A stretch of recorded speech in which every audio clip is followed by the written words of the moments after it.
Terrific Tuesday, my Move the Chains audience. We are back on a Stone Cold Stunner edition of this podcast. Can I get a hell yeah, brother? You can't get a hell yeah, brother, because I just watched two games last night of two franchises, and a bunch of them going in one direction and the other. But I want to touch on the two games last night, Bears-Vikings and Falcons-Raiders. My takes on both franchises, where the fuck they're going, because it does not look good right now. God help us, Bears. But I'll get to the Minnesota and Chicago game first. So last night, I'm watching that game, and I'm rooting for my guy, Sam Darnold. Sammy Darnold, woo! He was balling last night. Good job, Sammy. I'm pulling for you. I've been a big fan of yours. Go, Sammy. Even though I'm not a Viking fan, I am rooting for the kid. Okay. So last night proved to me situation matters when it comes to your quarterbacks.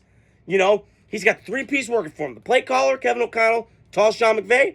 You have the playmakers, and Justin Jefferson, Jordan Addison, T.J. Hawkinson, and you have your protection, which, you know, Christian Dare saw him going down was awful, but you have good players, and you got good offensive line. It's very underrated. So, Minnesota's in a dilemma, though, because they got J.J. McCarthy, they have Daniel Jones. What the hell do you do? But here's my solution.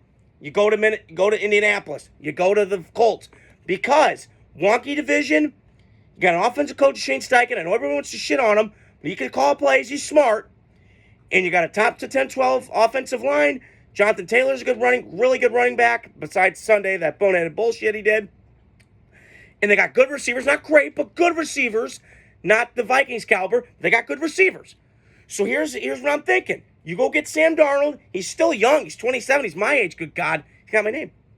So I would do that if I'm the Colts. Whatever they do, Minnesota, I would franchise tag them. Do whatever you want. But you got to do something, because you can't keep three quarterbacks on the roster. It'd be nice if you could, but you got JJ. You drafted him for a reason. See what he has. So I'm just happy for the Vikings. Listen, they're a really good football team. I don't know how far they go. I think they could go far with the elements that they have. The defense is balling, sixth in football. Brian Flores has done an outstanding job with that defense. Not a lot of big-name guys. Harrison Smith's still back there from Notre Dame. But you got Grenard, Grenard from Houston, Cash from Houston. You made some good moves. This coaching staff just excellent. Josh McCown being the quarterback coach. So you have a lot of things going that I like in Minnesota, and you're well run. So I'm very happy for the Vikings. And listen, the skull was rocking last night. Those jerseys were crispy, so fresh, so clean. Ooh, girl, don't do it. But it was looking good last night. But I want to flip over to the Bears, because my Minnesota take is sneaky good playoff team. We'll see how far they go, but a lot of components I like about them. But I want to flip to the Bears. I got two words, George McCaskey. Fuck you, buddy, because you're ruining this city. And I'm sorry, but I am had a lot of takes today on what I can go with this Bears thing. But I'm going to say this. George McCaskey, fuck you. I'm telling you what, man. You are an asshole. You're a douche. And Kevin Warren, shut the fuck up. Go build your new stadium, you jerk off. Nobody wants to hear from you. You got in the own fucking way. You could have Bruce Arians a couple years ago. But George McCaskey, I don't like to swear. I don't like swear words. Oh, man, shut the fuck up. Who cares? Did you think Mike Ditka, when you had Mike Ditka, was he kind of a gruff? Was he kind of an asshole? Yeah, and it worked. You won a Super Bowl. You should have won more, but you got one of the best defenses of all time, and you won. Hey, Cubbies, you bitching now about your management? You had something. Theo Epstein, you won. So Chicago, anytime they've won, they've had a guy that embraces the city. Michael Jordan, Mike Ditka, Theo Epstein. These guys that are just aggressive, take swings, relentless energy, tough, hard-nosed, blue-collar Chicago, like Detroit with Dan Campbell. That identity, Mike Kesnick knows what I'm talking about. That's what they need. And I'm telling you right now, Chicago, you need to go get Mike Vrabel. There's no ifs, ands, or buts about it. You pay him $100 million, whatever fucking million you go get. Anybody can go in that McCaskey vault right now, and you go do it.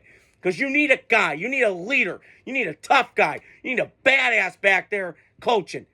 They haven't had that in a long time in Chicago. They need a guy like that. And I'm saying this, if you go get Mike Vrabel, bring Sal along as defensive coordinator. Watch out. That Bears defense will be aligned. Now, the one problem that I have with that is you got to figure out what you got with Caleb. Because if you do the same shit, you know, you draft Caleb, It's the same cycle you did with Trubisky. It's the same cycle you did with Justin Fields just recently. Excuse me. So you got to figure something out, okay? Enough with the fucking games. Go get a big-time coach. Damn it. This is a big city that deserves something. And you know what's funny? All everybody's bitching about these small market teams. Green Bay's, the Kansas City's, the Buffalo's, the Baltimore's. You know what they're doing? They're winning. You know why? Because they're well run compared to your bum asses not being well run. So do something about it and get right. You're going to waste Caleb's time. And I'm telling you, man, if you don't get the right coach, you're going to go through the same bullshit with this regime like it did the last one. Cycle of bullshit. Do something, Chicago. You're just a bad football team and a bad product on the damn field. What a joke. So after going off that rant on the Bears, I'm so over them. The other game I watched last night was my Raiders against Atlanta. Now, usually I give a couple days after a Raider game to kind of give my reaction. But I will say this, man. I want to stick on Atlanta first. And I got breaking news. Ding, ding, ding, ding, ding. Michael Penix is playing the rest of the year. Whoa. Okay. So no more swag surfing for Kirko. No more swag surfing, okay? But I will say this. It's a shame that it ended. But what's crazy to me is Aaron Rodgers played really well the last month. You know? That's like weird. Like they both had the same injury. One's playing like shit, one's playing great. So I don't know what it is. Maybe Aaron Rodgers smoking that ayahuasca, whatever the fuck it is. Who knows? And I don't care to know. But my point is I'm watching now with Penix. Now listen, we'll see how Penix does. This reminds me very much of the Baltimore situation where they had Joe Flacco, and then they kind of eased Mike Penix in. He played a couple games, snaps against the Broncos when they were blown out. So I get it. And I get Atlanta's not a Super Bowl team. I get it. Now they could make the playoffs still. They're kind of vying for that wild card spot, whatever. I did pick them before the year to finish second in the division. I think my prediction's right on that end. So I got to give myself a pat on the back. Thank you.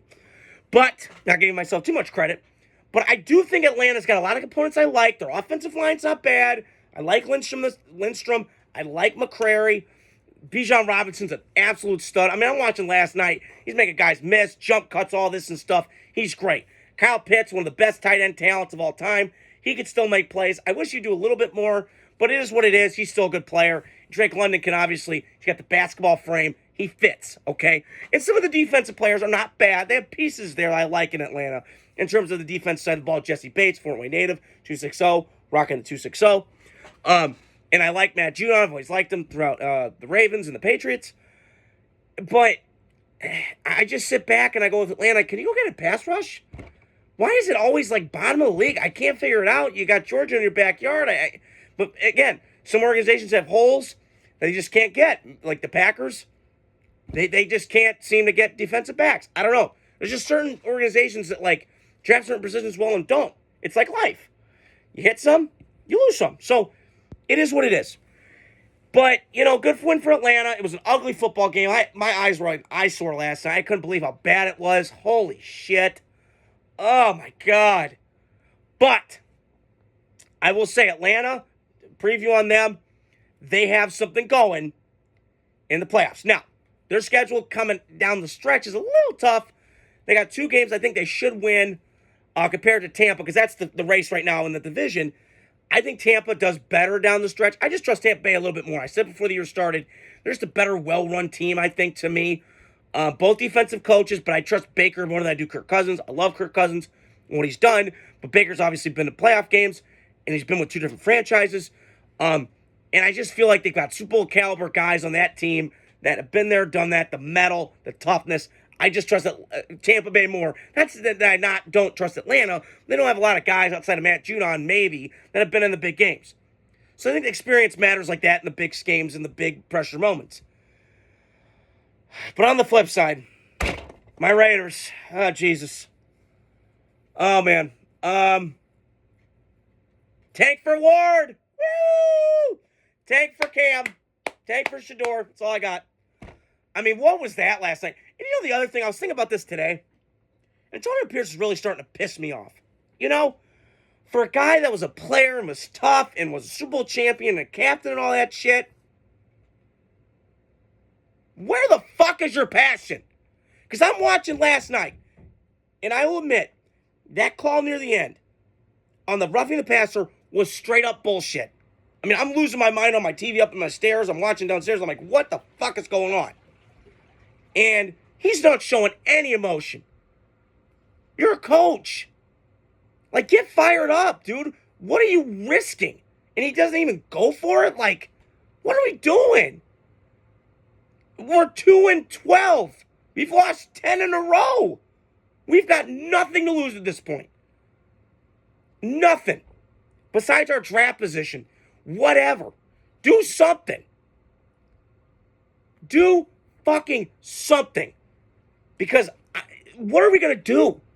In our offensive line, don't get me started last night, Colton Miller. He's not what he was.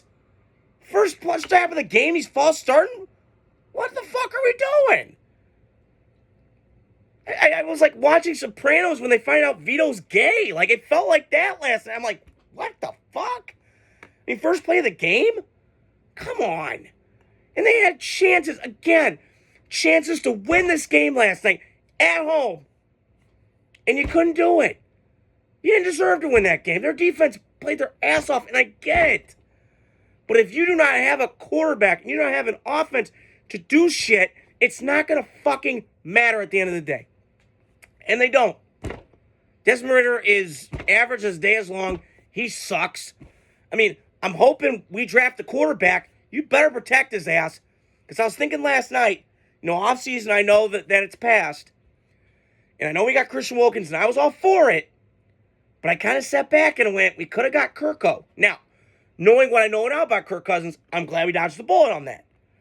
But at the same time, you could have got Kirk Cousins, been serviceable enough at quarterback for the year, been interesting. I'm not saying, make the playoffs, but it'd be interesting enough to do something. And now Christian Wilkins is out. So you got a lot of things that I just look at the Raiders. And again, this comes back to ownership like the Bears. You have to do something. And you got to start a quarterback. Draft Cam or draft Shador.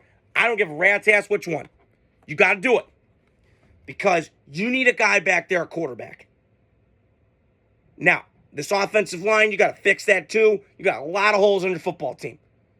But you got to get a coach that has some passion, man. I can't.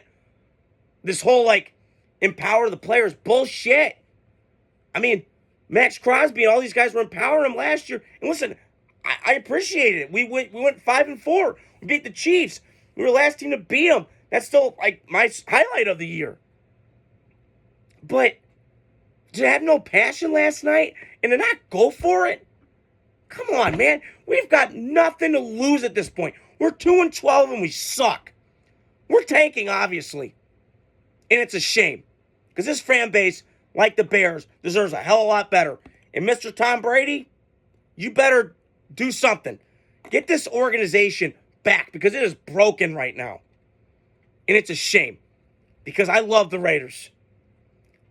And it just, do something, man. This movie is just, it's like, I don't know what to do. So, the tank for the draft pick, I'm for, whatever. But it's a shame that it's gone this bad. Because I didn't think it would be. I mean, we were 2-2. Okay, maybe some momentum, but I don't know, man. I'm just at this point, my eyes can't take it no more, but I'm a fan. I got to do the content because you guys love watching it. Like I said, I'm glad you guys stayed tuned tonight. I know I posted this a little bit later, having some technical difficulties, but hit the like, subscribe, share button. Stay tuned throughout the week. Got a lot more content. Great football weekend coming up. And hit the like, subscribe, share button. And I'll talk to you guys soon. Have a great night.